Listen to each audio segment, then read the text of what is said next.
first of all, the programs that we offer. And then I am going to address one of the emerging technologies in the field of counseling. So the mission of rehabilitation counseling is to train well-qualified rehabilitation counselors and professionals who are prepared to work with individuals from diverse backgrounds with physical, developmental, psychosocial, and sensory disabilities, to assist our graduates to develop an inclusive and holistic approach to rehabilitation, which values the individual's right to fully participate in the decision-making process regarding their development. This approach takes into consideration how all the components of that person's life, including vocational, psychosocial, spiritual, cultural, emotional components, may impact their lifestyle and their overall quality of life. Okay, so this didn't get merged. So as a part of that focus, what we like to look at are, one, the ethical and diverse competency component related to what I was just talking about. If we are going to serve clients effectively, we think that it is the ethical and appropriate thing to do to fully understand the whole person. That is to say that we need to look at all of the aspects of that person's life so that we might understand who it is we're actually treating. And that diversity is a key component of every individual that you run across. And that's one of the underpinning issues in my field of counseling now that is being lauded and highlighted in all of the professional conferences. So in order to do that, we need to look at a variety of demographics regarding disabilities. By that, I mean to say, if you're looking at how a particular condition impacts an individual that belongs to a particular disability group, then you have to look at all of the variables that go into that person's makeup. And so if you are working with a farm laborer who is working on a produce farm in the south of the United States, perhaps in my home state in South Carolina, then the variables that you are going to be considering will be substantially different from those variables that you might consider if you were working with someone from the inner city in Baltimore here in Maryland. So the transportation issues will be significantly different in that getting around in the rural South is going to be much more complicated since you don't have a lot of organized transportation, buses, etc. And if you're not walking or driving your own car, it's going to be more difficult to get there. Whereas if you're in the city, the dynamics are going to be substantially different. So I'm sure that's not very much different than you would find in your home there in India.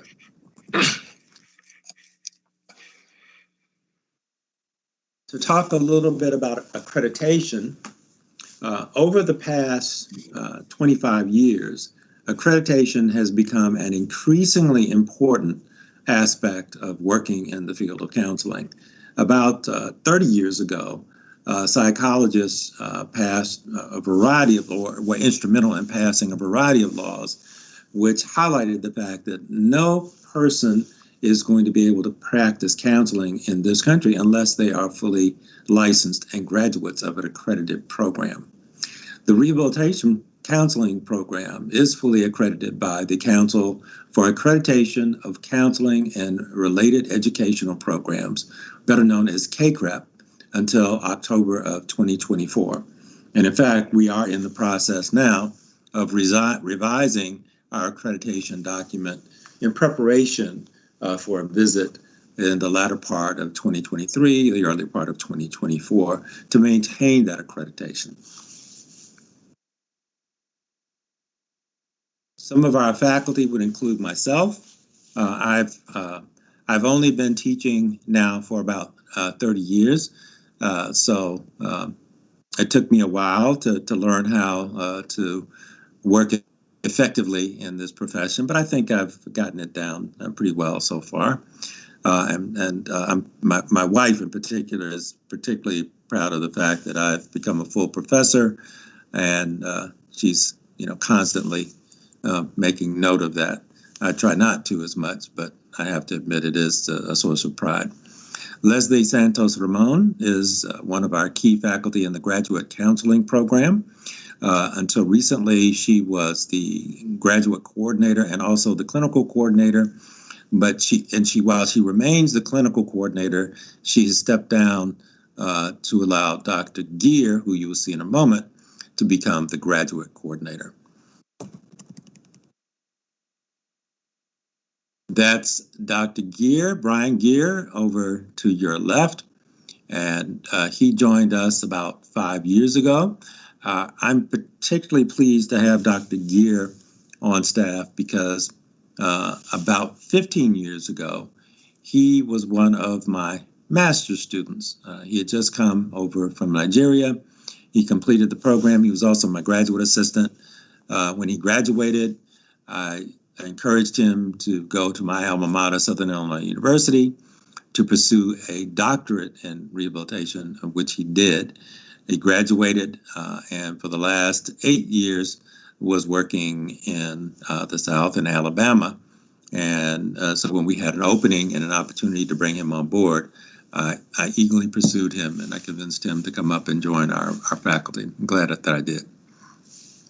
Jonathan Blackman has been with us about 10 years. He is a sign language interpreter and an excellent instructor and probably one of our best advisors for the undergraduate program. Hector Jose Velasquez Gonzalez is a psychologist, PhD, a certified rehabilitation counselor, and an associate professor. He's only been with us a little more than a year. He comes to us from Puerto Rico, where he was teaching at Ponce University there in Puerto Rico. Dr. Lisa Zhang is also a psychologist, PhD, CRC, associate professor. And she came to us right out of her graduate program in Wisconsin, and she is a native of China. We're missing a couple of people, but Catrice Langford Purnell is also one of our faculty members, not shown here. And she is a native of Maryland, and she is the undergraduate clinical coordinator. Okay.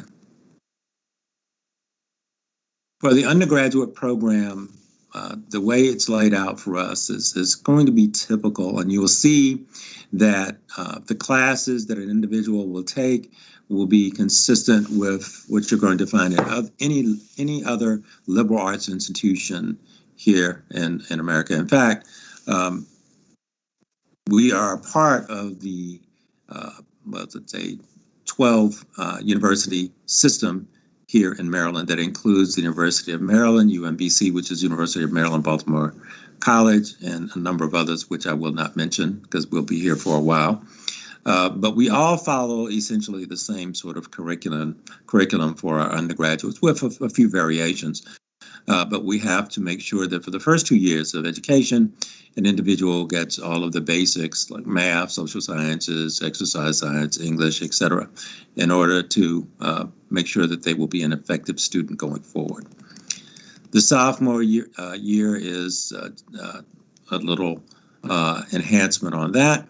And in the junior and senior years, you will find that they are taking their major courses, culminating in their senior year in both a seminar and an internship, which will allow them to go out and practice and get some hands-on experience in the field. And that's one of the things that we emphasize. I'm not going to go over the second undergraduate track because it's very much the same as the first. Hold on. Now, for the graduate program, you see an outline of our graduate program here.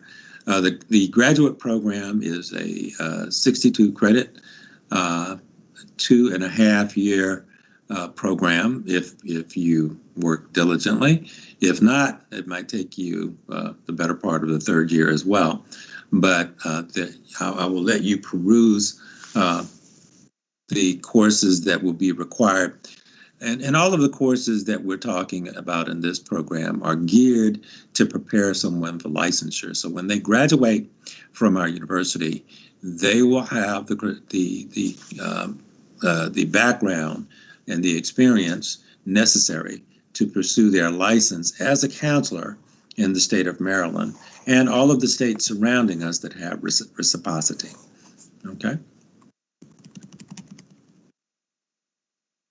Just a brief history of rehabilitation, in case any of you, because we get the question all the time, is, well, what is rehabilitation and where did it come from? Back in 1918, through the Soldiers Rehabilitation Act, the field of rehabilitation was created. The long and short of the story is that we had a number of individuals who had disabilities that they incurred either through work or through nature, but there was an influx of individuals coming back from World War I at the time and later World War II, which necessitated a variety of services be offered to those individuals. And there was no structured program in existence at that point to provide those services. And hence, you have the Soldiers Rehabilitation Act, which created a mechanism through which the federal government would provide services to those individuals. And it is that initial act, followed up by the Smith-Best Act, and later the American with Disabilities Act, that led us to the field of rehabilitation as we know it today. Why is rehabilitation counseling, why is the field important? Well, you take a look at what it is we do for people, and you'll get a better understanding of why we are in existence. Rehabilitation counseling is a systemic process that assists persons with physical, mental, developmental, cognitive, and emotional disabilities to achieve their personal, career, and independent living goals in the most integrated setting possible through the application of the counseling process. The counseling process involves communication, goal setting, and beneficial growth or change through self-advocacy, psychological, vocational, social, and behavioral interventions. The specific techniques and modalities utilized within rehabilitation counseling may include, but are not limited to, assessment and appraisal, psychological assessment, diagnosis and treatment, career and vocational counseling, individual and group counseling, adjustment to the medical and psychosocial impacts of disability, case management, referral and service coordination, program evaluation and research, interventions to remove environmental, employment, and attitudinal barriers, and consultation services among multiple parties, job analysis and job development, employment and job accommodations, and provisions of consultation about access. Who the rehabilitation counselor serves today? We serve people with disabilities that range from substance abuse, chronic medical conditions, and mental illness. I'm going to introduce you to a couple of our graduates that are working in the field shortly. Well, actually, I'm going to introduce you to their material. But we have students that work for the Veterans Administration, for the Department of Rehabilitation in a variety of states, and also in the private sector, which we'll talk about shortly, briefly. Jobs our graduates hold: vocational rehabilitation counselors, mental health counselors, substance abuse counselors, case managers,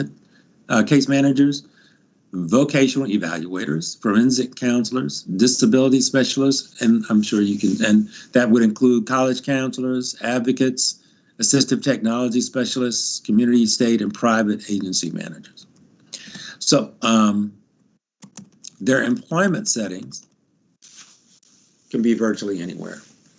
We have a number of counselors. A number of our graduates actually work at the university in various capacities, whether it's as an advisor or a counselor. They work in community-based rehabilitation programs. In fact, two of our students are directors of a mental health program, and a substance abuse program here in Salisbury, Maryland.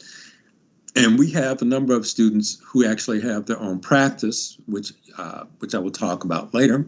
They're licensed counselors, and they do what we call, or we refer to as proprietary counseling or proprietary rehabilitation. Our students work in hospitals, independent living centers, insurance companies, job training centers, and as you can see, a lot of other settings. But our focus is for individuals and their families. The rehabilitation counselor serves as a source of expertise, personal support, and guidance, thus enhancing their quality of life. One of our key concepts is the integration of theory and practice, meaning that while we teach our students a great deal about theories of counseling and psychology, the theoretical application of assessment and evaluation, the theoretical issues related to case management, etc., that the important thing that we want them to take away is how to practically apply those things to the lives and the families of the individuals that they serve, so that they can help those individuals acquire better outcomes. The populations who we serve, the populations we work with, well, we do work with college students. For example, you have students with disabilities, I'm sure you have them as well, who have learning disabilities and the like, who wouldn't be able to easily attend college without the assistance of counselors, etc. There are employee assistance program clients, inpatient and outpatient clients, people with disabilities, mental health patients, and addictions clients, and a number of others. When you talk about licensure and certification, graduates of our program are eligible for licensure as licensed counselors in the state of Maryland or in any of the other states in the United States. They should simply have to apply to those states in order to get licensed. They have to pass an exam. But when they graduate from our program, they have all of the coursework that's necessary in order to pursue licensure. They can also become certified rehabilitation counselors, which is a credentialing exam, which requires a credentialing exam, and they can simply apply for the NCC exam, the National Certified Counselor exam, which makes them eligible to sit for licensure nationally. What is a graduate's career outlook? Well, I think rather than talking to you about the U.S. Bureau of Labor Service reports, that the fact that the career outlooks for graduates of counseling programs is growing exponentially, and is for the next 20 years, that's exactly what they anticipated we'll be doing. I can talk to you about some of our students like Nanette Thomas. Nanette, back in, well, I won't tell you when she graduated, but let's just say at least a decade ago. She was one of my work study students, and she went on to get her master's degree. And she's now the director of a trust program in Atlanta, Georgia. And she's working on a variety of issues related to underserved populations. more recent graduate, Medora Frazier, is currently a licensed counselor, and she is working as a counselor in Washington, D.C., while she is pursuing her doctorate in neuropsychology. So she's working on getting that doctorate in neuropsychology, and she's working as a graduate. She's also working as a graduate teaching assistant while she's at Howard University, and she's serving as a licensed counselor. And she tells me it's a lot of work, but she thoroughly enjoys it. This is Fanta Gade. She is not only a graduate of our program, she's also someone that I present with. Dr. Gade recently opened her own practice in Silver Springs, Maryland. And we're going to talk about the nature of her practice, because what she does primarily is telecounseling, something that a decade ago would have been very difficult to do. And in fact, the licensing bodies in the country were very much against most individuals providing telecounseling. But Fanta has her own practice in Silver Springs. She's hired a number of counselors to work for her, and she's promised me that, well, actually, she does have one of our students doing an internship with her now, and she's looking at the possibility of bringing them on full-time next year.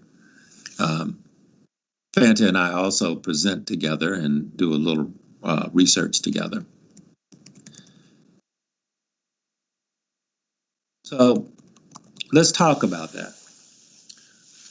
And you'll be happy to know those are the end. That's the end of my slide. So I'm not going to bore you with more slides regarding the research. I'm just going to talk to you a little bit about what we're doing in reference to what has become a new trend here in the country, and that is telecounseling. Telecounseling in its infancy started in about 1958.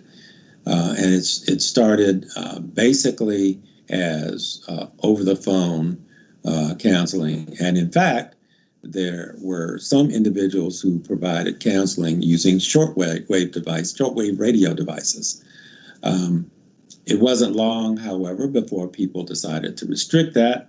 And in fact, the popularity of telecounseling or online counseling has waned until the recent decade. And as you might well imagine, what brought it back to popularity was COVID. So pre-COVID, it was much more difficult to provide counseling through telecounseling. Now it is a trend that has encouraged Dr. Gade to offer at least 75% of the clients that she has are telecounseling clients that she never sees in person. They don't come into her office. She simply links up with them through a variety of secure counseling mechanisms, very much like the one that we're using now. It could also be Google, or it could be a number of other mechanisms.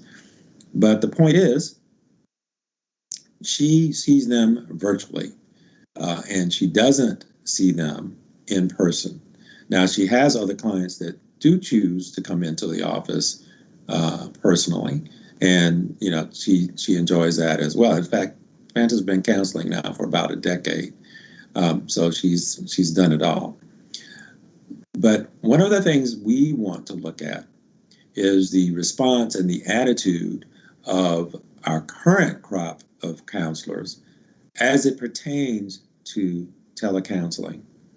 Because while there are advantages to providing counseling services online, for example, it makes it a lot more cost effective if you simply, as long as you have a computer and you can log in, you can access your counselor a lot more rapidly. You don't have to make a 15-minute, 30-minute, hour-long drive to take a counseling appointment, and that saves you money as well as time.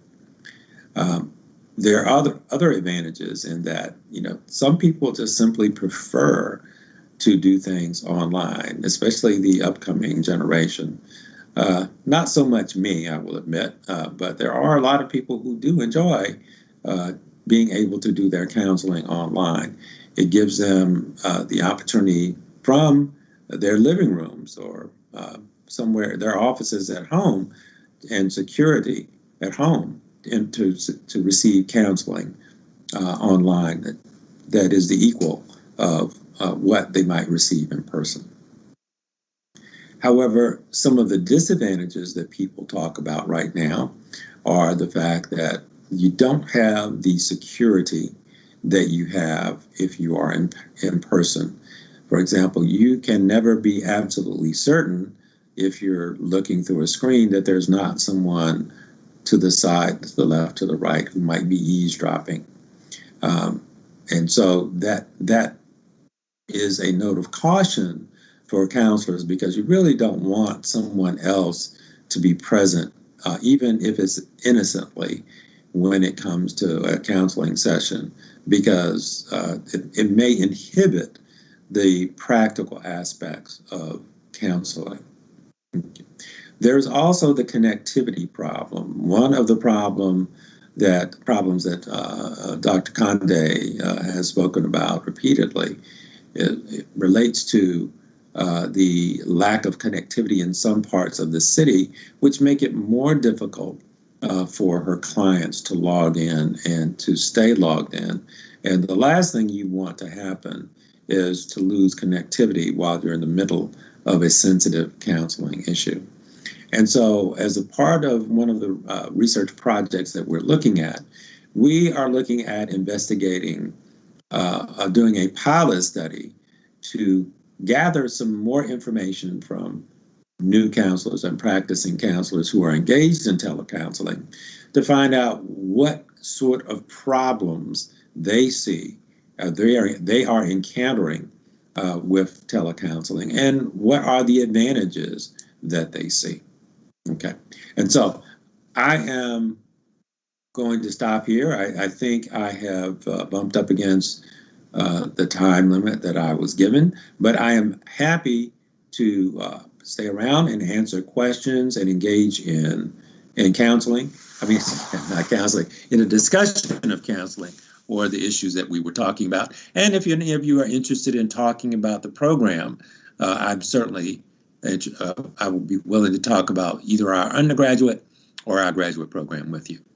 And so let me stop sharing.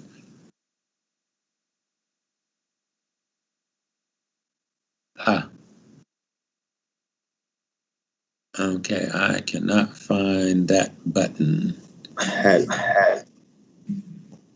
What is going on here?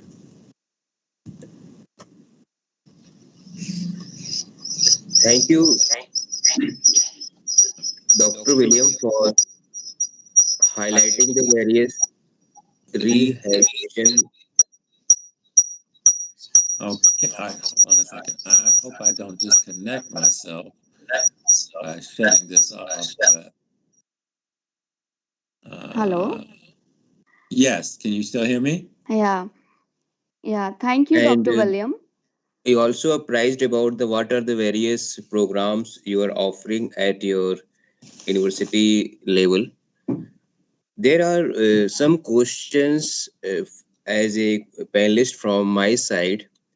Firstly, we would like to know from your side, means this our like post-pandemic COVID make any changes with respect to the rehabilitation procedures, because nowadays when any kind of a person who is recovering or undergoing the treatment with respect to the rehab, now they have some additional, that is it means one kind of a COVID fear factors. So how this is going to make difficult the psychotherapist like you and your team to recover them from this means our like pandemic, because you have a like kind of a severe side effects too. So can you apprise us about what may be added on to our existing rehabilitation counseling techniques and along with this COVID-19? Okay. So it's interesting that you should say that because, again, the restrictions were what led to the popularity of telecounseling. But the restrictions that you see vary from agency to agency even now, even though the mandates from state and federal governments have been relaxed. So initially, there was a requirement that individuals could show proof of vaccination if they were going for, in-person services. And then they would also have to wear protective gear such as masks, as well as showing that they were vaccinated. Otherwise, in many instances, clients could be refused service or and actually they were, so it became problematic, and that's one of the reasons that again telecounseling has taken off at the way it has. Even though now the restrictions have eased, a lot of people still prefer the convenience of going through telecounseling. As for other restrictions, at the moment, there are no additional restrictions. While we were in university last year, all of the students, all of the faculty were required to get their immunizations, and they were also required to be tested on a monthly basis. But again, that requirement has been relaxed this year. There is voluntary testing, and the university has offered some voluntary inoculation sites intermittently throughout the semester. But there are no longer rigid requirements regarding that. I hope that answers. Does that answer your question? Yes. Dr. William, can you also let us know, are you offering any kind of a online rehab training programs for our newcomers students, those who are joining our graduate programs? Okay, so we have been discussing with the dean the possibility of offering a course or two using online methodologies, but as our program is structured presently, because we are an accredited program, we are not approved to offer our entire curriculum online. And we would have to get an exception in order to offer courses online. And we have done that in the case of a group that we work with in Canada. We developed a specific program for them. It was actually a set of 8 courses that they wanted their practicing professionals there to take. So those kinds of agreements are possible. But if we wanted to offer the entire program online, that would probably take us some time to get our accrediting body, perhaps at least another year and a half to get approval to do that.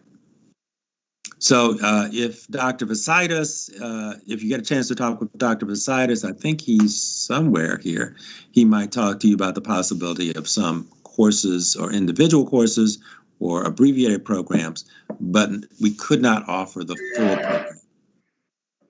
Right, sir. Now I request our second panelist, Professor Dr. T.R. Bhardwaj, sir. Please, sir. Okay, so so that was your last question for me? Professor William, I have some queries, some clarification certainly. With respect to the rehabilitation, you see. What I personally feel that those who are suffering from disability, they are slightly in depressive state or psychosis, you can say. Yes. And to some extent, their family members also, you see.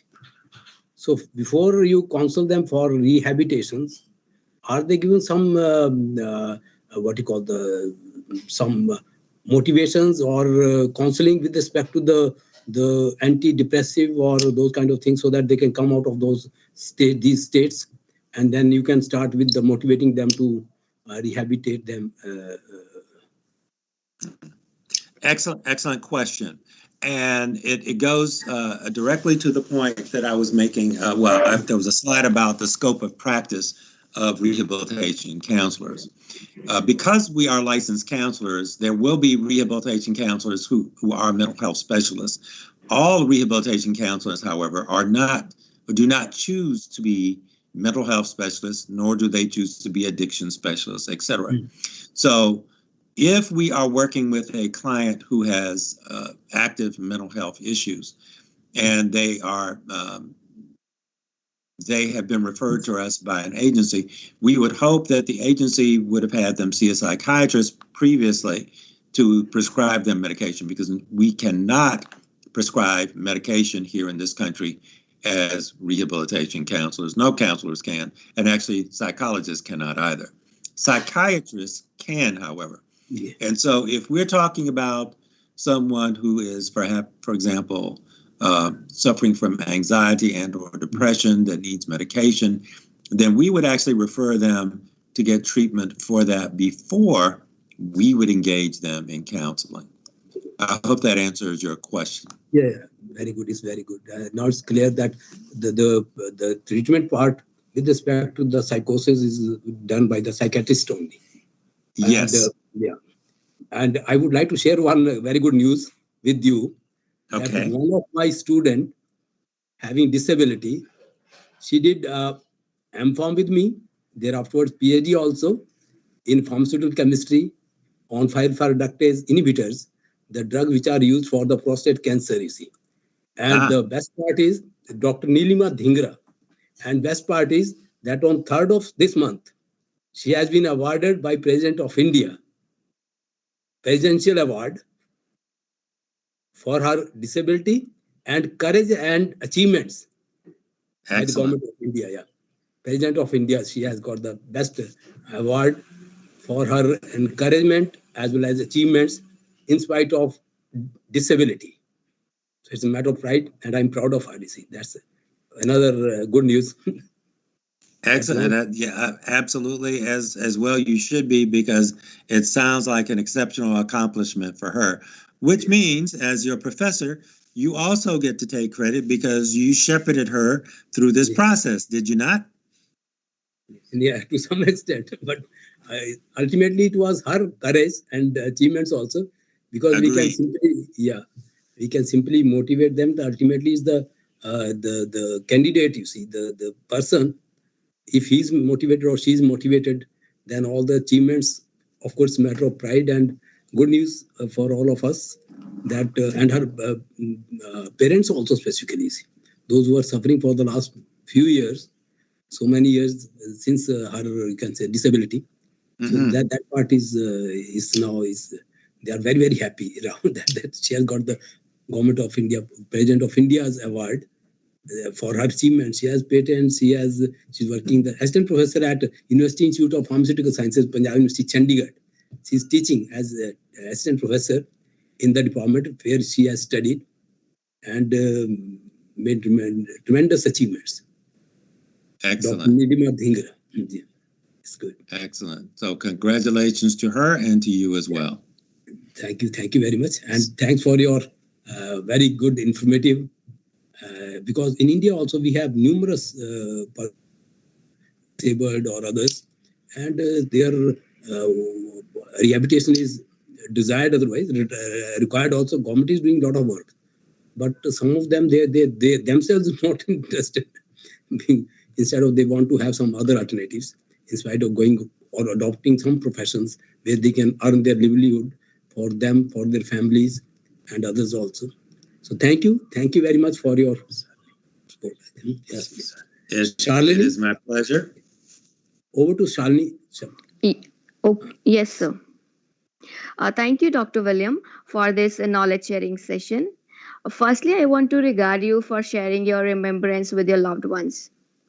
It would be a great opportunity for worldwide students to join with you in the University of Maryland, as the COVID-19 situation recounts all of us the importance of telecounseling. Uh, I also uh, uh, I also extend my warm welcome to Dr. Victor. He has recently joined with us. Now we are going to start our Q&A session. Participants can raise their hands to participate in Q&A session. We will let them one by one. Please raise your hands from the participants.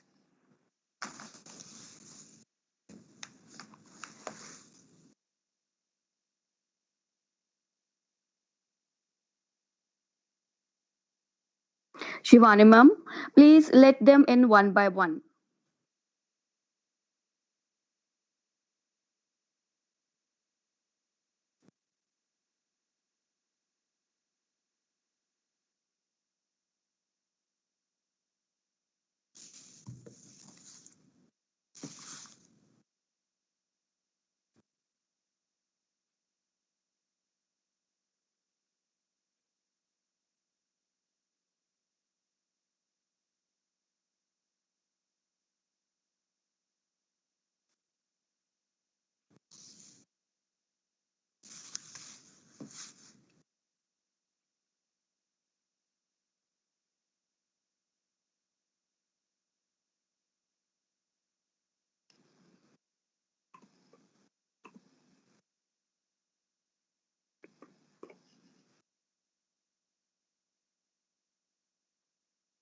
Hello, is there any question?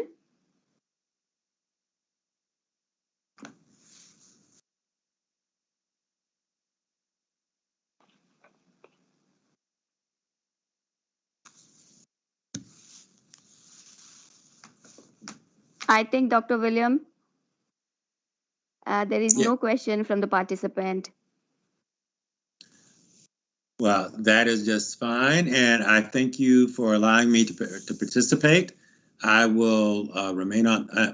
Who is your next presenter? I may stay around and listen. Dr. Victor. Dr. Victor. One of my favorite presenters.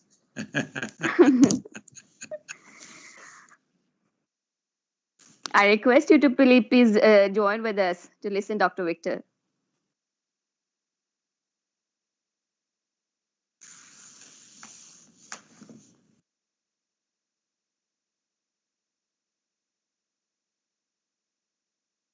So now, I'm taking the opportunity to introduce our next keynote speaker, Dr. Victor Hsia.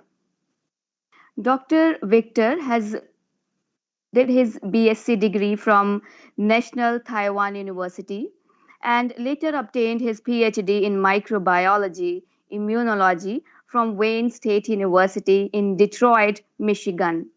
He continued his research as a postdoctoral fellow at the National Institute of Health from 1999 to 2004. Dr. Hsia has been teaching courses of basic sciences such as pharmacology, immunology, physiology, pharmacogenetics since 2004. Dr. Hsia has obtained 2 NIH research grants as the principal investigator, and the current research focus of Dr. Hsia is to investigate the cellular and molecular mechanism of herpes simplex virus replication during latent infections and reactivation, supported by National Institute of Neurological Disorders and Stokes. He utilizes tools of molecular biology, cell biology, and biochemistry to study the effect of viral infection in neuronal cells by nuclear hormonal receptors and to measure cellular responses to the viral replication and gene expression. Dr. Hsia is a UMES graduate faculty and now has postdoctoral fellows, PhD students, and undergraduate students also. May I please request Dr. Victor to share his presentation. Over to Dr. Victor. Hi, thank you for this kind introduction. can you see my slide? Yes, it is visible, sir. It's visible, right? Okay. Now, Yeah. can you hear me? Can you hear me clearly? Yes, sure, I can Okay. hear you. Okay, wonderful. All right. Greetings again from the Eastern Shore of Maryland. And my name is Victor Hsia, and I'm the professor and department chair of pharmaceutical sciences at the University of Maryland, Eastern Shore. And it is a privilege to receive this invitation, and I can share my research progress with you. It is a very interesting story. Basically, let me give you a elevator pitch, 30 seconds pitch. And HSV1 is a robust virus. It can infect epithelial cells, finish the transcription of 80 genes in 20 hours, and then kill the cell. However, it has the capacity to enter neuron and establish latency over there. And our studies show that there are continuous battle. There's a ceasefire, crossfire occurring during the establishment of latency. And our study has, for the first time, showed that the neuronal excitation may play a role in this. So I'm going to share my slide with you, and first of all, I'm going to give you an outline. I will give you a background information, including introduction of the herpes simplex virus and the epidemiology of herpes simplex virus, and then the latency and reactivation of the HSV1. It's a very brief review. And I will give you and also explain the hypothesis of our study. And I will spend majority of my time explaining my results, followed by a discussion. And I just wanted to summarize my result with you. And our study showed that the increased depolarization is sufficient to repress HSV1 neuronal replication. And also we showed that increased activity of voltage-gated sodium channel current may also suppress the HSV1 replication in neurons. And also, I also wanted to show you some of our preliminary data suggesting that the cytokine may also play a role in the HSV1 replication suppression. And I will also give you an ongoing study, and it shows that the microRNA also play a role in this latency and reactivation mechanism. And I will give you a conclusion followed by the acknowledgement. The first is the HSV1 structure. And as you can see that this is a double-stranded DNA virus. And in human, our genome is about 41% GC. The content of the human genome is about 41% GC. But the herpes virus has a very high GC content. It's about 68% in HSV1 and 70% in HSV2. And this is very intriguing. And if we take a closer look at this virus, what you can see is that there is a capsid, nuclear capsid outside the genome. And also there is an envelope.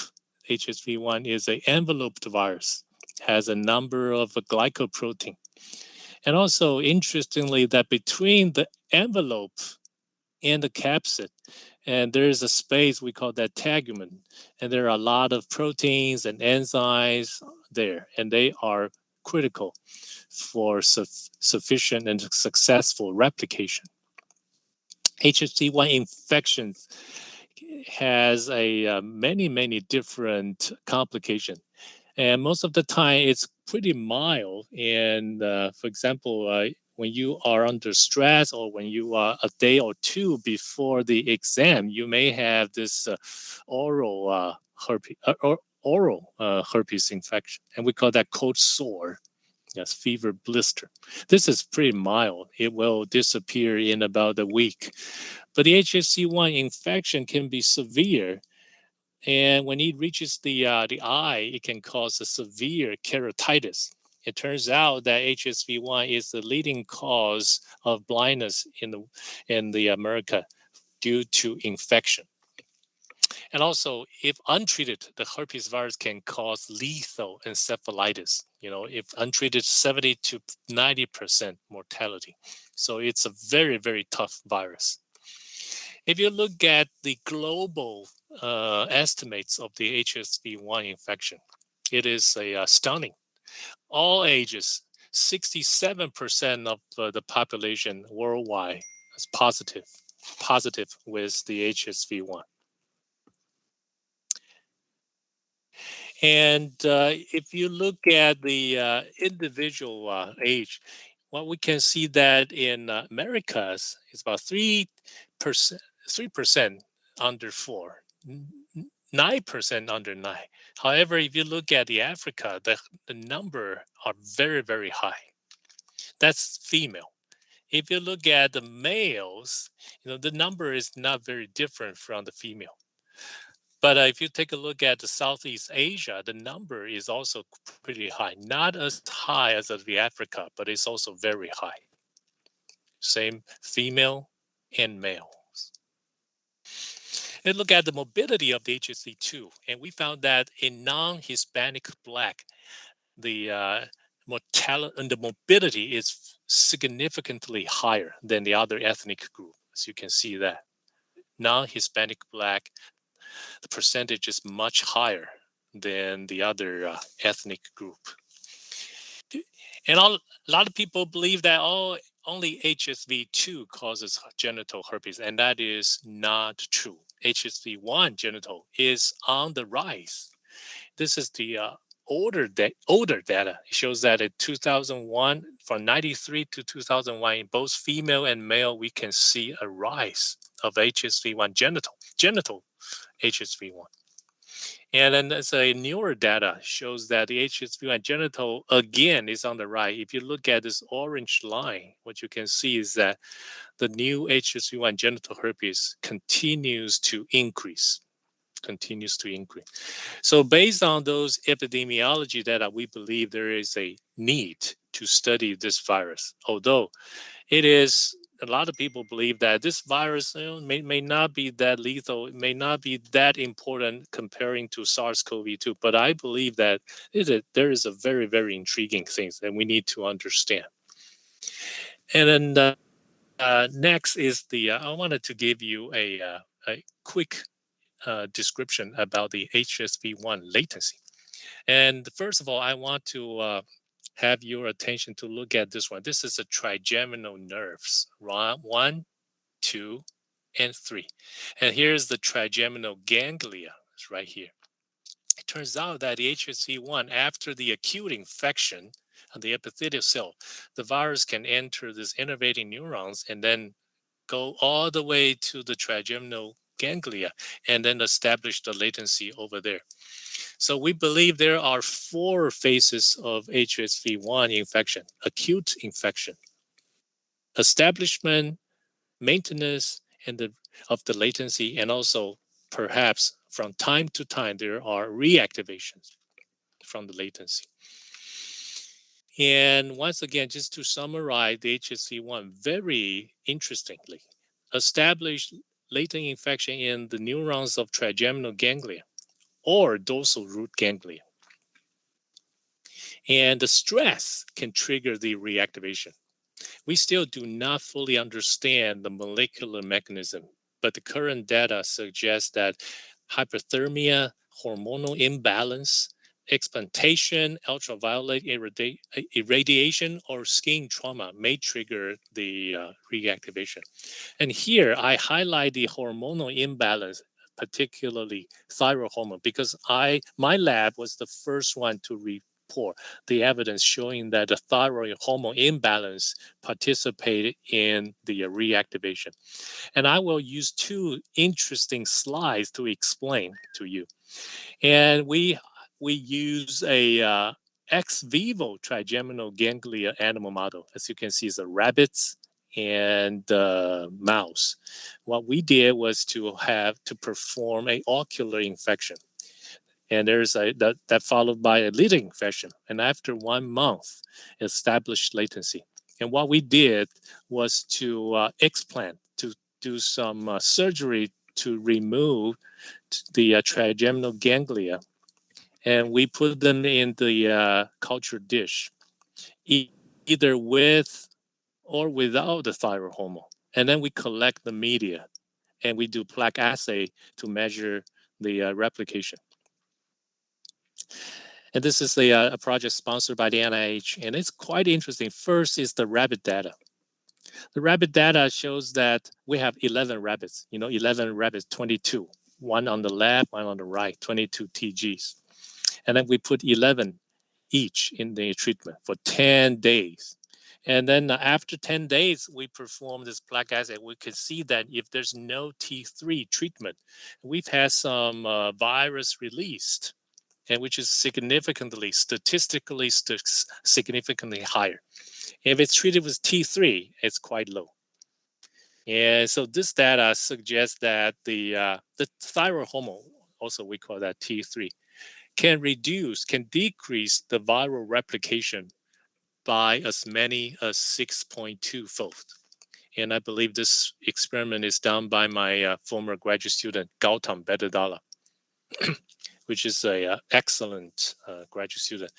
During that time, I have three graduate students, and they all came from India. Wonderful student. And Gautam is now doing very well in the New Jersey area in a pharmaceutical company. And the next is our data from the mouse. And similarly, we do this experiment, but we measure the release of the infectious virus for as many as 9 days. And what you can see is that we can detect the infectious virus as early as 5 days post-infection and continues to rise. But for the culture media treated with the thyroid hormone, and we see this release of the virus is delayed. So the summary of this study is that the thyroid hormone treatment can delay the release of the infectious virus by as many as 3 days. And this is the mouse data. This is by Gautam and another graduate student, Jay Palin. And then let me tell you, I was very excited when I saw those data. So I presented in a scientific conference, and a lot of people approached me and say, "Hey, Victor, yes, my grandma had this problem. She always had a episode of hypothyroidism and followed by a herpes virus outbreak. But Victor, do you have any clinical data to support your hypothesis?" And I told them, no, I do not have it. And then when I went back to my office, I was very concerned. How can I get some clinical data? It's not going to be easy. And then I have a pharmacy student in the lab. He told me that, Dr. Hsia, you might want to try some retrospective cohort analysis, studying the existing data. And I thought that's a great idea. So, but it's not easy to do those kind of study. And fortunately, we have something called Facebook. So using Facebook, I was able to connect to my high school classmate, Dr. Zen, who is a very successful epidemiologist at the Southern California Kaiser Permanente. And I called him. I said, "Hey, Hongfu, would you please help me?" And he said, "Victor, I'm very busy, but since you are my best friend, so I'm going to help you." So he helped me to perform this retrospective cohort analysis. But turns out the data was pretty interesting. What we saw was like this. If we had compared the patients without hypothyroidism and the patients with hypothyroidism, we found that the patients without the thyroid hormone problem actually have a higher outbreak of the shingles. And then we continued to do some study and showed that that's because for those patients suffering hypothyroidism, they took thyroid hormone medicine, like a levothyroxine or Synthroid. So their thyroid hormone level was kept stable. But for those people without the thyroid hormone problem, their thyroid hormone level fluctuates. And then that turns out to be the issue causing the outbreak of the shingles. So we're very excited to publish this data, and then very excited, very interesting. All right, so that was the background. Right now, I'm going to switch gear and then tell you something very interesting that we've been doing in the lab. And we switch gear to study electrophysiology of the neuron, and we believe that there must be something interesting within the neuron causing the herpes virus replication suppression. So then we study the neuronal physiology, and there's the first of all is the literature. We started with the literature first. We found that again, herpes simplex encephalitis, if it's untreated, it's a 70% death. Some report shows as high as 90%. It's very, very dangerous. And then I have a brother who is the emergency room doctor, ER doctor, and he told me that, Victor, when we have a patient, we guess it's encephalitis. The first thing we did was to give them acyclovir because it's so dangerous. It may not be the herpes virus, but it's very, very dangerous if we don't treat the patient with herpes virus drug, acyclovir. Acyclovir first, and then we figure out what is the problem. So the HSV encephalitis is very, very severe, very serious. And also, even you survive with this infection, but as many as 50% of the patients would experience severe neurological damage. And then we study the individual neurons using electrophysiology. And what we found was that there's a neuronal cell death following the HSV infection, and the neuronal excitability was disrupted. Yeah, it's so complicated. Somebody say it's sensation, formication, and etc. Very, very complicated. Somebody complained a lot of pain. Somebody complained there's numbness. So we believe this is something that worth investigating. So our rationale was that this is based on the question or observation. The question is neuronal excitation good or bad for the virus? So is neuronal excitation friend or foe for the virus? So our preliminary observations suggests that it appears, or it seems that increased neuronal activity suppress the HSV1 replication. Very intriguing. And then neuronal activity may be a branch of innate immunity to block the HSV1 replication in neurons. When I told my colleagues in the meeting, they all believe this is interesting, but they wanted to see more results and more evidence. And over the year, I have had three lines of evidence to support my hypothesis. The first one is that we showed that the increased depolarization or neuronal excitability can suppress the HSV1, the viral replication. And the second, we found that there is the functional expression of a sodium channel is increased. And when that happens, the viral replication is compromised.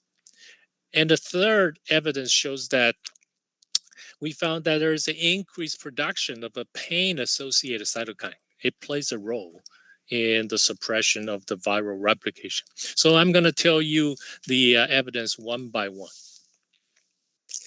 So once again, just to summarize the hypothesis, because not everybody is familiar with this, we hypothesize that HSV1 infections disrupt the neuronal activity during latency. And the functional expression of a voltage-gated sodium channel is altered by the virus. And we found that we hypothesized also that increased excitability of the latent neurons play a role in suppressing the viral reactivation. And so this is the central hypothesis. Pretty much just, I'm just repeating myself. Depolarization, increased function of the sodium channel and the pain-associated cytokines, they work together and suppress viral replications in neuron, right? Not in the non-neuronal cell, because non-neuronal cell, they are not excitable, right? We're talking about excitable cells like neuron. All right, so this is the first experiment. We use the potassium chloride to we use potassium chloride during the infection. And for those of you who do not know potassium chloride, the potassium chloride promotes depolarization, increase the neuronal excitability, right? And it turns out that yes, and potassium chloride at the 50 millimolar, of course, is very high. It's very, very robust to block, to inhibit the viral gene expression. In this case, a thymidine kinase normalized by PPI. This is a quantitative RT-PCR. And turns out that the TTX, which is a tetrodotoxin, which is a sodium channel inhibitor, does not have this inhibition. Very interesting. And the plaque assay also showed a similar result. Potassium chloride can efficiently block the viral replication. So the summary of this study is that depolarization by KCl is sufficient to block the HSV1 replication and gene expression in neurons. And this study is done by a former graduate student, Zhang, who is now a postdoc at the Duke Medical School. And also, this is a DRG neuron, dorsal root ganglion neuron. And we do the infection with, and also this is a at the 7 days post-infection. What we can see is that, oh, by the way, we use the GFP virus, the virus overexpressing GFP, so we can trace the infection. We found that the cells are infected, but they're fine. And then the release of the infectious virus is very low. However, if we wash out the KCl after 5 days, and we took the picture of the 7 days. So both are 7 days in post-infection. This one is having KCl for 7 days. This one is having KCl for 5 days. And then we wash the potassium chloride after 5 days. And what we can see is that the number of the GFE expressing cells increased significantly. And also the plaque assay also showed that the KCl potassium chloride washout increased the HSV1 replication. Of course, we have 1, 2, 3, 4, 5, 6, and then 4 out of 6 showed the increase. And there are another 2 just did not, right? So this result showed that increased neuronal excitability is able to suppress the viral replication. All right, so that was the first line of evidence. Right now, I'm moving into the next one to study the voltage-gated sodium channel activity during HSV1 latency. And this is a picture I took with Zhang. And then you may see, Dr. Zhang, this is nothing, no big deal. But let me tell you, this picture was taken in June, in summer. So Zhang and I traveled to Colorado for this meeting. And in the morning, that was a beautiful day. And then 28 degrees Celsius in the morning. And in the afternoon, the temperature dropped to 1 degree. And then we have a lot of big snow. So we thought that was cool. So we took a picture in June, summer, mountain of Colorado. Oh, by the way, so the study was published at the Journal of Virology, and let me just walk you through. The cell line we use is a human dorsal root ganglion neuronal cell line called HD 10.6. And we are able to induce the cell line to differentiate and then with a beautiful electrophysiology. And the virus we use is a McCrae strain with the GFP. So this is a very busy slide. I'm not going to spend a lot of time. Basically, we just induce the differentiation and we do infection with acyclovir. to block the replication. And after a while, we remove acyclovir, allow the cell line to continue for 3 days, and we do either with stimulus or without stimulus. And after that, we do quantitative RT-PCR, or we do plaque assay, and we study the effect of latency and reactivation.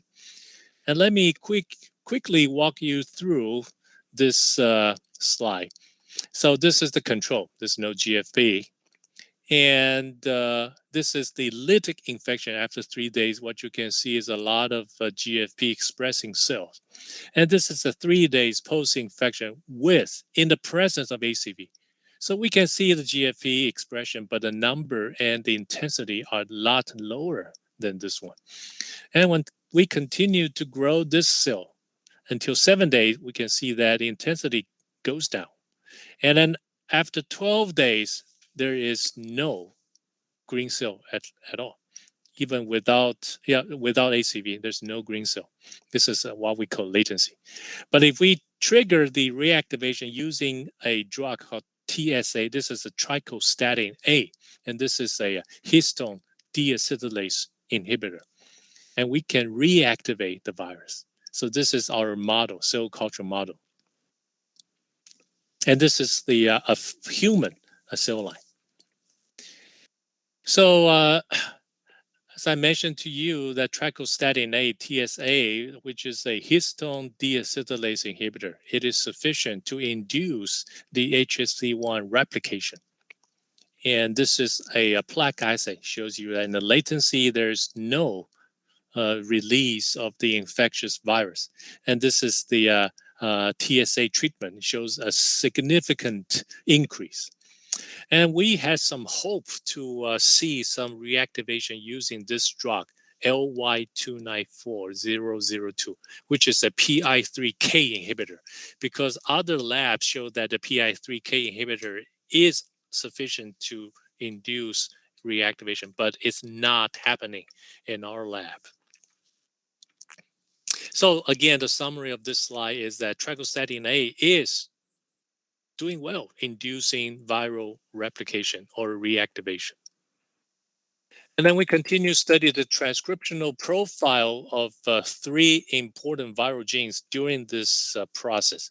And we pick 3 genes, ICP0, which is the immediate early gene. And also the second one is a thymidine kinase, which is an early gene.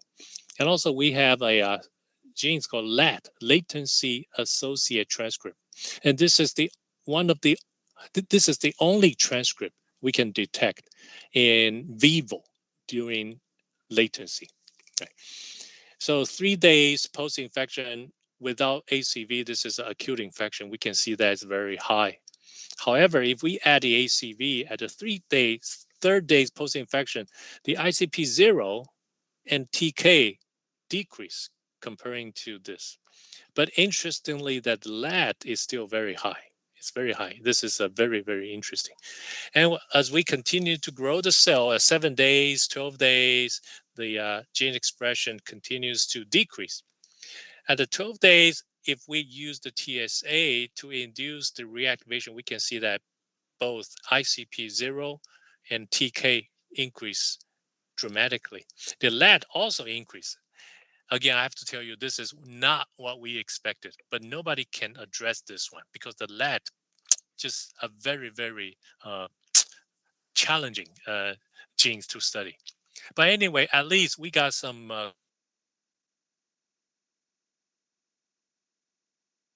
increase of the gene expression during reactivation.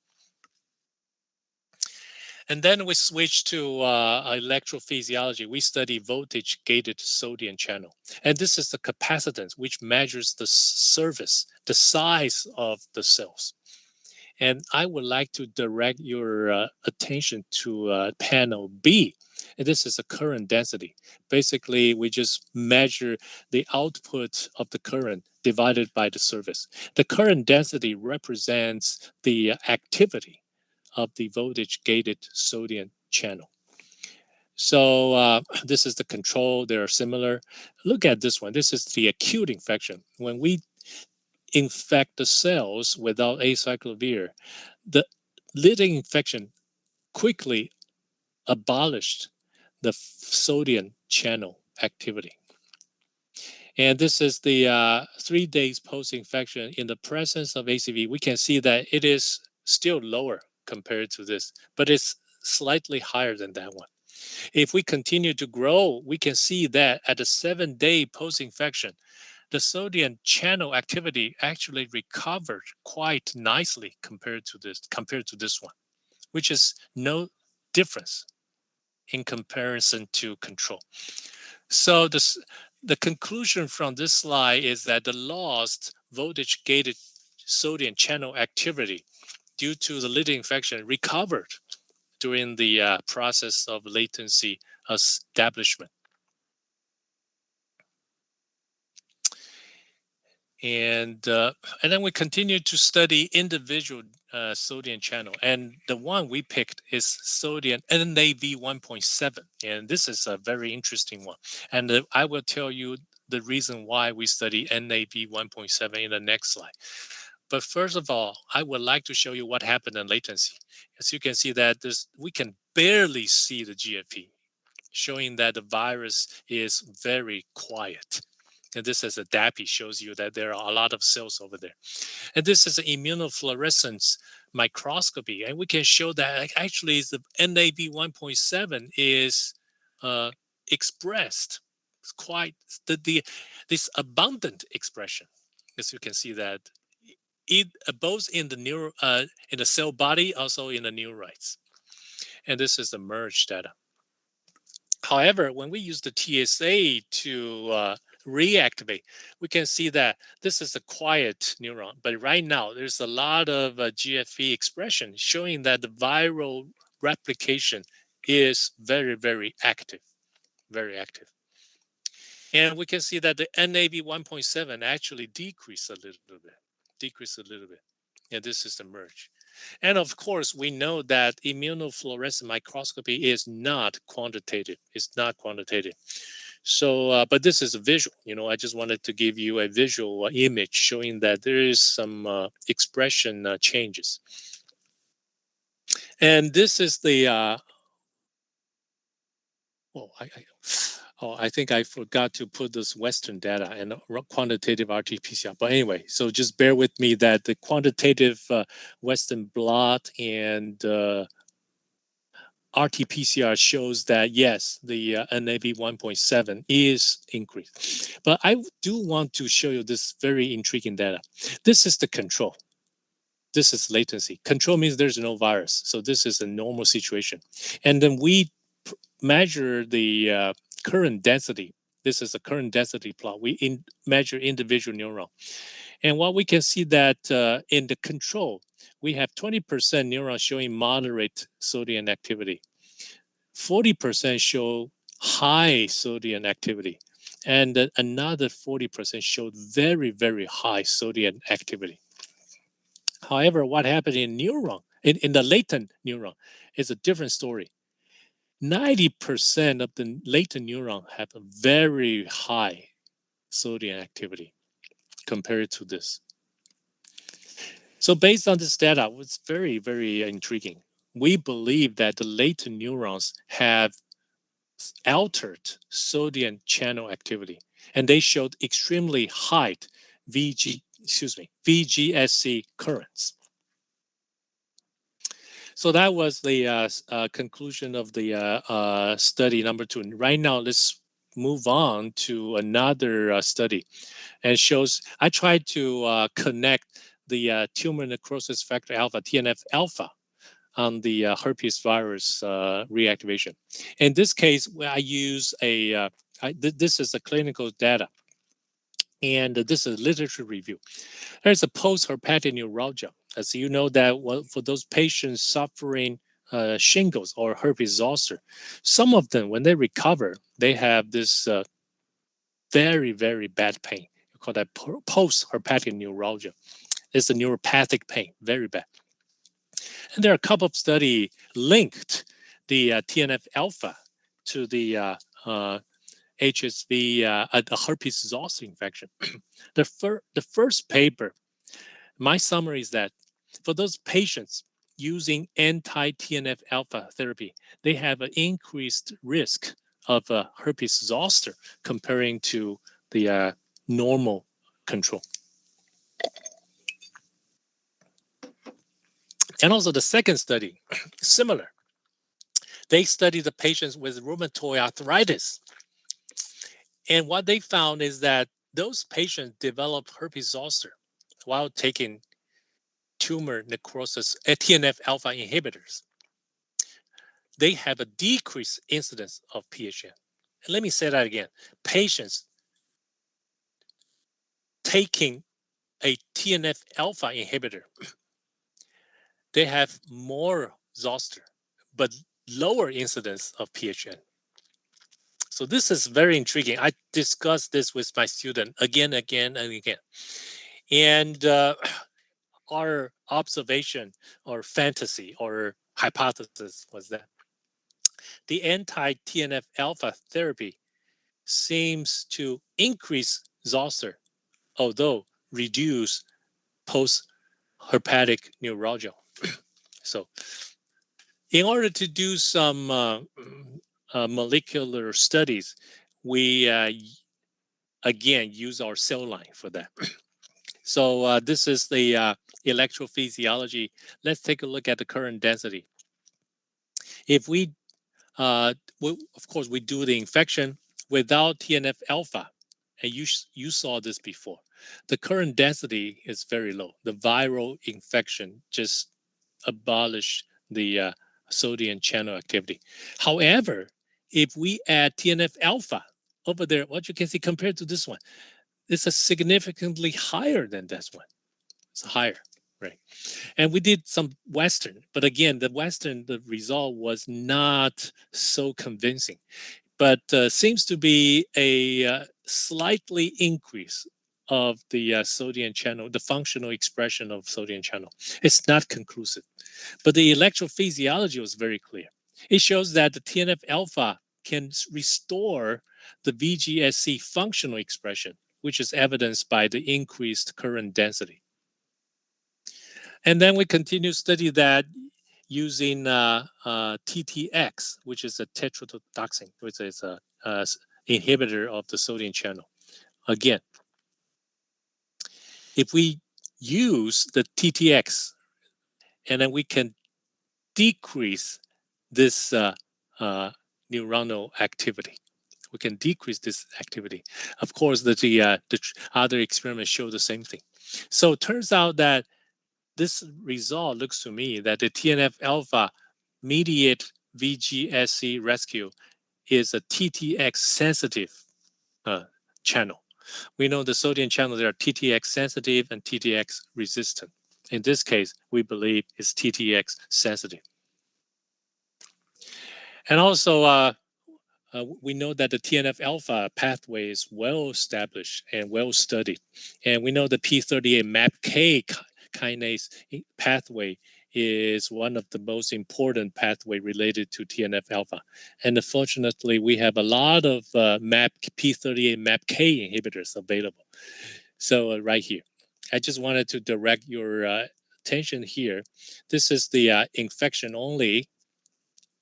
So the sodium channel activity is low. If we treat it with TNF alpha, the increase. However, if we treat it with the two inhibitors, and we abolished this sodium channel activity. Okay. So this result suggests that the TNF alpha pathway is associated with the P38 MAPK pathway, because the P38 MAPK inhibitor can suppress the TNF alpha effect on the latent neurons. And we know that if you we continue to study, because the literature showed that the TNF alpha can activate the MAPK kinase, which could phosphorylate the sodium channel.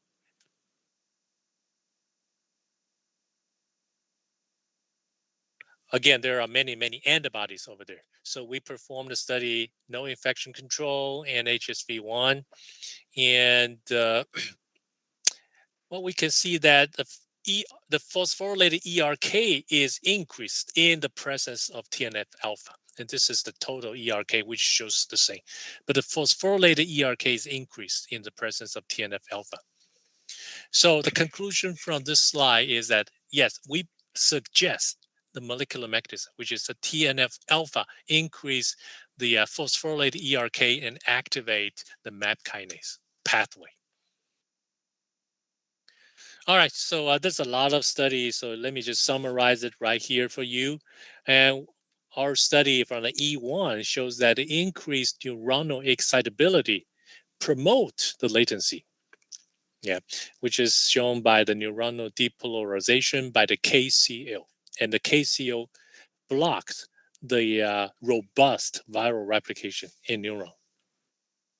And next, the HD 10.6L, which is a human DRG neuron, we believe it facilitates the viral latency. And using this model, we can induce reactivation by the TSA, trichostatin A.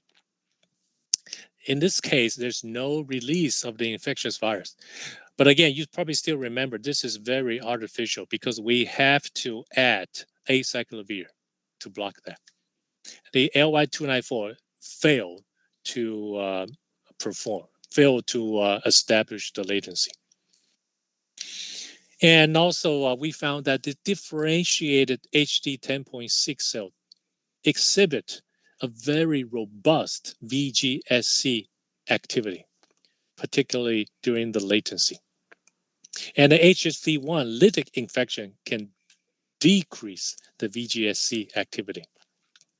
And once again, the latent neuron shows even higher, extremely higher VGSC activity. And we believe it resulted from increased functional expression and the phosphorylation of the subunit of the NAV 1.7. And then finally, we show that the TNF-alpha is playing a role with this VGSC recovery, functional recovery, which is lost during the infection, potentially through the MAP kinase pathway. All right. So in the final slides, well, I have about maybe another a few slides. I want to show you something. We just published this study, and this is again very bold hypothesis. We believe that there is a microRNA 124 play a critical role in the latency establishment. The reason why we study MIR 124 is that you still remember that we cannot establish latency if we do not add acyclovir. We have to add acyclovir to establish latency. And my students didn't like it, right? And we don't know why, but it is probably due to the fact that a cultured differentiated neurons may have some gene missing. And that's why we cannot support HSV latency. And we have, again, we fantasize. Well, fantasy hypothesis is that it's probably due to the lack of MIR 124, which is the most abundant microRNA in the brain. So the idea is that if we can overexpress microRNA 124 into the proliferating neurons, followed by differentiation, and we can restore the missing gene expression in neurons, and then we can support latency without acyclovir. And we guess it may increase the neuronal excitability. It can suppress the viral replication and maintain a dormant or quiescent state of infection, mimicking the latency without acyclovir. So we're so glad that another graduate student in the lab and published this in the journal Pathogens.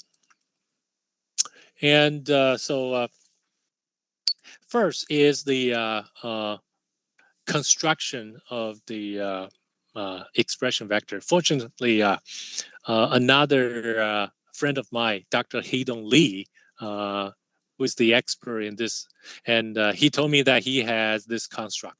So it's good to have a friend. So we were graduate students together in Detroit, Michigan.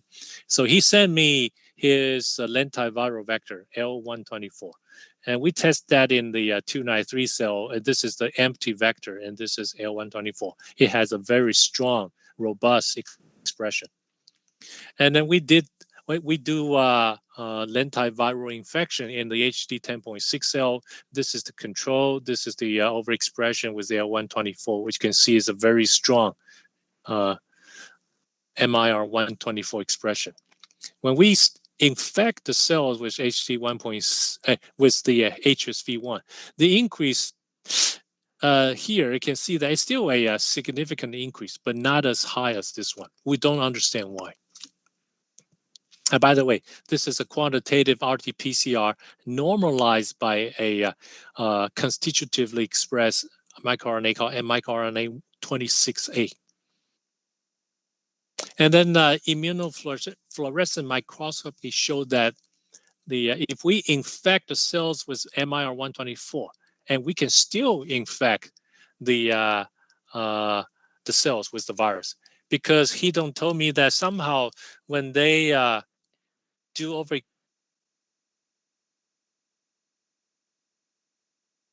here, we're very, very fortunate. And also in this case, I use a different virus. It's a overexpressing a red fluorescence protein because the microRNA has a GFP. If I use GFP virus, I cannot tell the difference.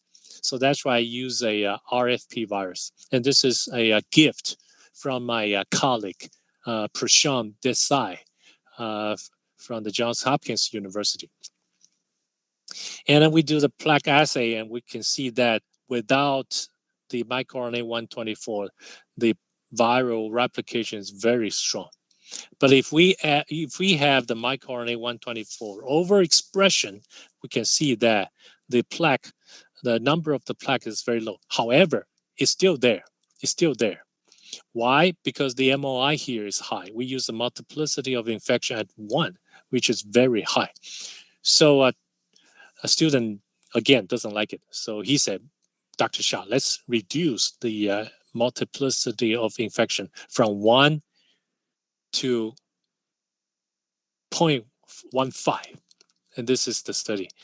And if we use 0.15, and we detect no release of infectious virus at all.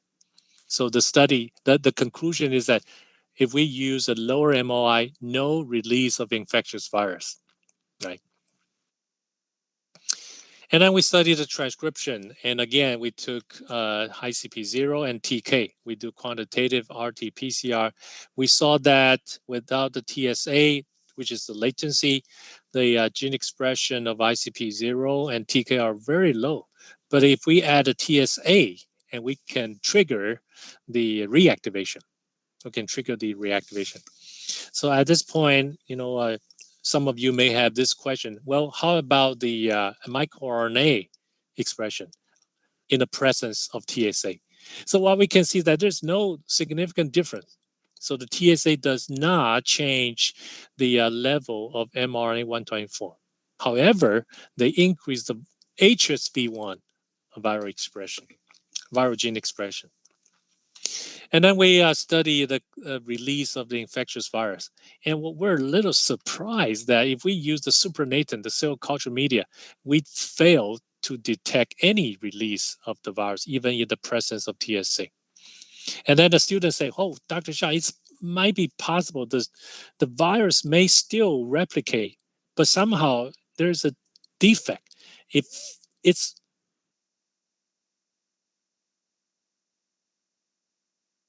turns out it is true.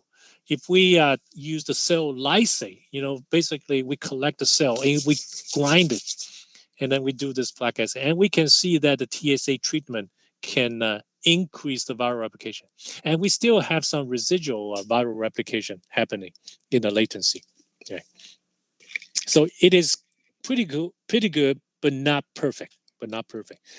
But anyway, the take-home message from this slide is that the TSA, again, histone deacetylase inhibitor, can increase the viral replication. And the virus was made, but it's not released. It is trapped within the cell. We don't understand why. And then we continue to study the accumulation of LAT to see if it is the case. And what we found is that without the MIR 124, the LAT decreased, just as we saw in the previous study. However, if we continue to have the microRNA 124 expression, the LAT accumulate at least for 6 days, So the conclusion again is that the LAT accumulated in the HD 10.6 cells only when the cells have MIR 124 overexpression. And then once again, we study the LAT accumulation with or without the TSA. And what we can see that in the cells with the overexpression of microRNA 124, and we can see a increase accumulation of LAT comparing to the control. And also, some of you may have this question: does MIR 124 promote excitability?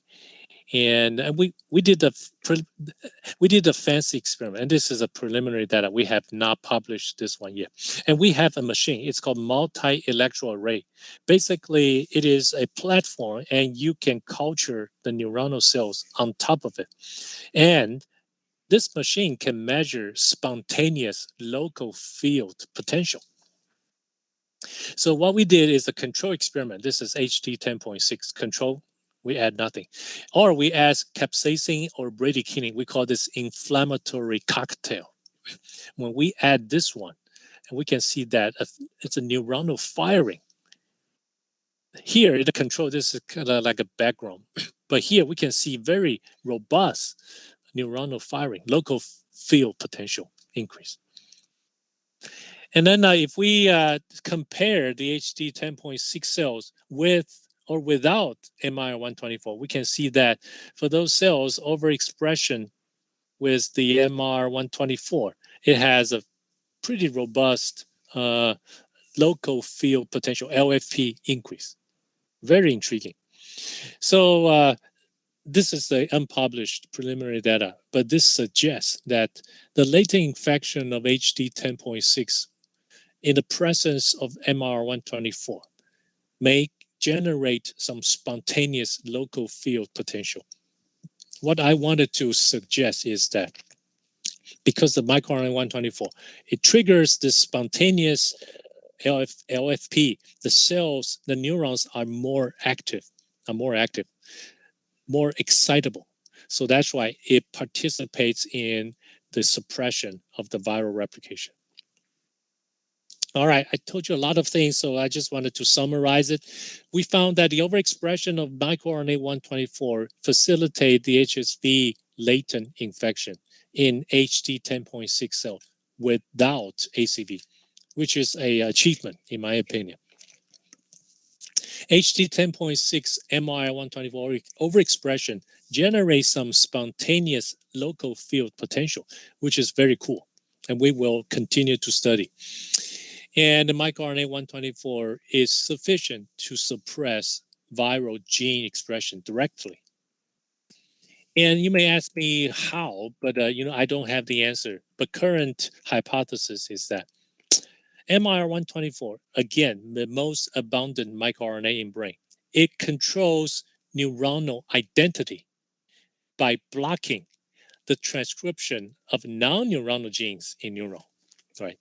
You have to be very, very sharp to understand this.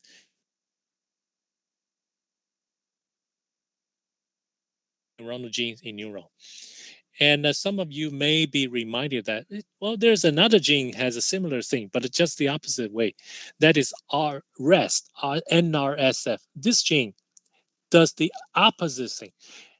REST, NRSF suppress neuronal genes in non-neuronal cells. Right. And also to make things even more complicated, the REST NRSF seems to be able to inhibit MR124 in non-neuronal cell and the neuronal progenitor cell. So based on this, I just wanted to give you a conclusion. And HSV1 litter infection, what we found is that it abolished the VGSC activity. And then it is quite possible it disrupts the transmission of pain signal. A second, neurons latently infected with HSV1 may generate a very high density of VGSC. We still do not fully understand the mechanisms, but we'll continue to study that. And then next, TNF alpha may disrupt the transmission of pain sensation by specifically restoring the functional expression of a sodium channel, which was lost during the acute infection. And the neuronal specific MIR124 is quite sufficient to facilitate to support HSV1 latency without the acyclovir. And the neuronal excitability, in my opinion, would be beneficial to control HSV1 reactivation by suppressing viral gene expression. So I wanted to thank you for your attention, and I also want to thank my former colleague and student, Dr. Chaojuan Zhang, and who was the graduate student in my lab. Right now is a postdoc fellow at the Duke University, and also Teddy Chang, who is a PhD student here at UMES, and he's going to defend his dissertation next spring. And I wanted to thank my colleague, Dr. Miguel Martin Caraballo, who is the collaborator, and he is the expert of electrophysiology. And also want to thank Dr. Hee-Dong Lee, his collaborator. He's at the Medical College of Georgia, who provides the lentiviral vector. And I'm grateful for the support from UMES as well as my funding agencies, USDA, from NIH, and also Department of Education. All right, I'm going to stop right here and I'll take some questions. And thank you again for your attention. Thank you, Dr. Victor. Thank you. For exchange of information on herpes virus and recognized our Indian students. And Dr. Victor, congratulations for the impressive work that you have done and you are doing. And now I would request our panelists to start the Q&A session. Over to Mishra sir and Bhardwaj sir. Thank you, Dr. Victor, for delivering such a mind-blowing lecture with respect to the loose or fuse title. This one was very attractive when I have seen fuse or loose, the very attractive title. From where you thought to put such kind of a attractive one? That is very mind-blowing, first one. Second, I would like to know from your side, as you told about the hypothyroidism and their location of that particular centers. So can you let us know about what is the main physiology and what is the genetic correlation between this our neuronal excitability and our gene model? Okay, so in my opinion, your question is actually two parts. So let me just address the first one, which is the thyroid hormone first. You know, thyroid hormone study is something that I'm still very amazed, and I did not tell you the mechanism, but I wanted to tell you that in my opinion, there are two layers of mechanism. First one is the thyroid hormone, exert its function on the thyroid hormone receptor, which is a nuclear receptor, and which is a transcriptional factor. So it turns out that when the thyroid hormone is in place, the ligand thyroid hormone receptor can recruit co-repressor and produce a histone deacetylation, or basically generates a repressive chromatin, and that blocks the viral replication. And we've had a number of papers showing that is the case. That's the first mechanism. And also there's another mechanism. The thyroid hormone has a non-genomic action, turns on several pathways, and that can also block the viral replication. There's a lot of data, so I don't have time to show you. So that is first thing. Second thing, you were asking about the neuronal excitation. The neuronal excitation, that's a good question.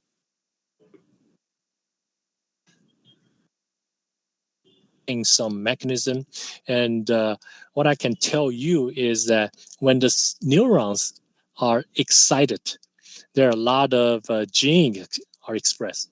They are not expressed when the neurons are quiet. However, those expressions are transient. The transient expression of certain genes during the excitation. And we believe that there are some genes expressed. They produce the suppressive effect first on the epigenomic fashion. And also there are some gene expression triggers some the pathway. Right now, we're focusing on the PI3K pathway and also the other one as adenylate cyclase pathway. And we believe that there's coordination happening and then produce a environment, neuronal environment, and then suppress the viral gene expression first, and then leads to the inhibition of the viral replication. So this is the like a 1 minute a quick answer to your question, and but we'll continue to study that. Well, I thank you for that question. Thank you, Professor Dr. Victor. Over to Professor Dr. T.R. Bhardwaj.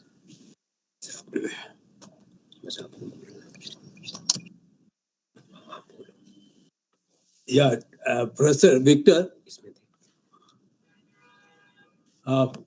First of all, I would like to congratulate you for your extensive work in the area of herpes simplex virus.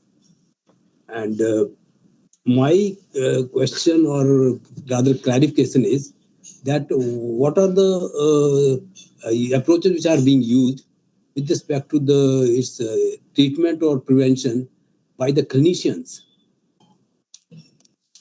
Yes, well, that is a very intriguing question with a very long answer, but I try to answer that in a short fashion. Right now, the most effective drugs for treating herpes virus is acyclovir.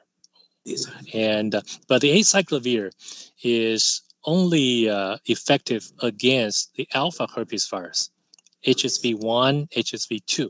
It has some effect on the VZV, varicella zoster virus. However, the acyclovir is not effective against other herpes virus. That's the first thing.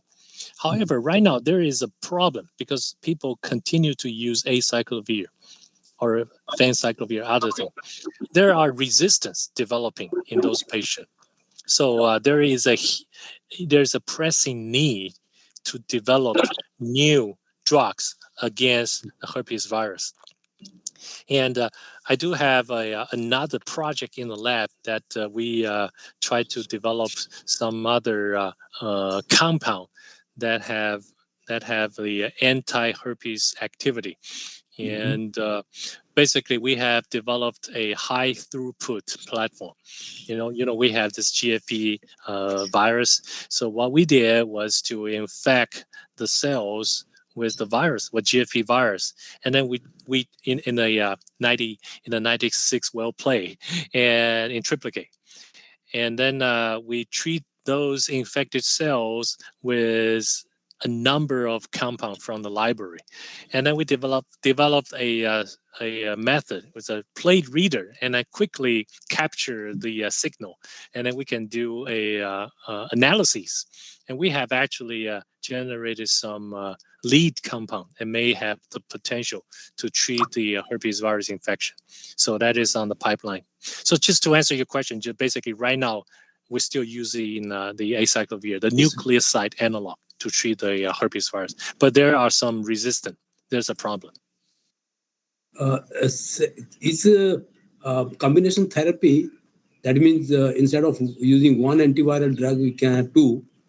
That is a solution to the problem related to this resistance against this acyclovir or other antiviral drugs? Yes. Yes, you're right. Yes, right now, pretty much just use one drug for that because we just do not have other successful. There are some drugs with a minor activity, but right now the mainstream drug is still acyclovir. So that's why right now people can buy acyclovir online. They just do it and then they use it, and when the symptom is improved, and they just stop. So that's right, but the virus is still there. So that's why the virus continue to mutate and generate mutants. So the resistance that is a huge problem for now. Thank you very much for your information. Okay. Thanks a lot. Yeah, over to Shalini. Thank you, sir. Now, if participants have any question, he or she can raise their hand.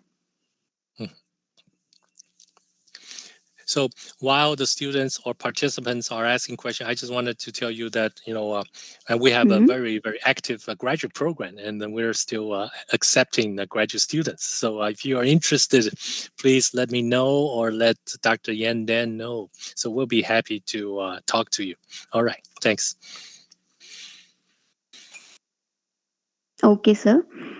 I think there is one hand. Shivani ma'am, can you please let him in? Ayushi Verma, please ask your question.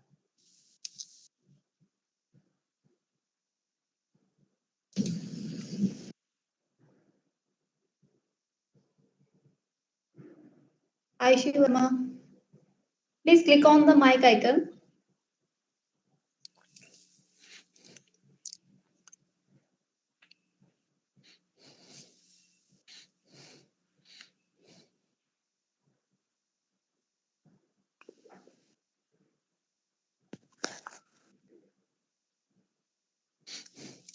Well, maybe you're muted. I cannot hear that question. Or you can text. You can put in the chat box.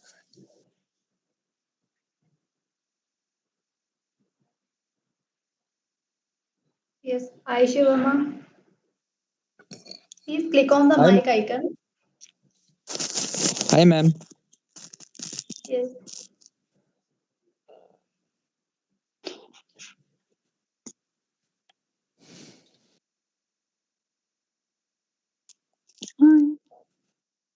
Yes, Shivam, you can ask your question.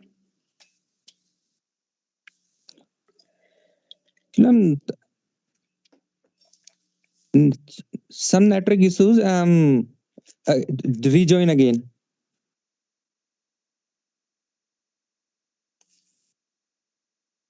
Okay.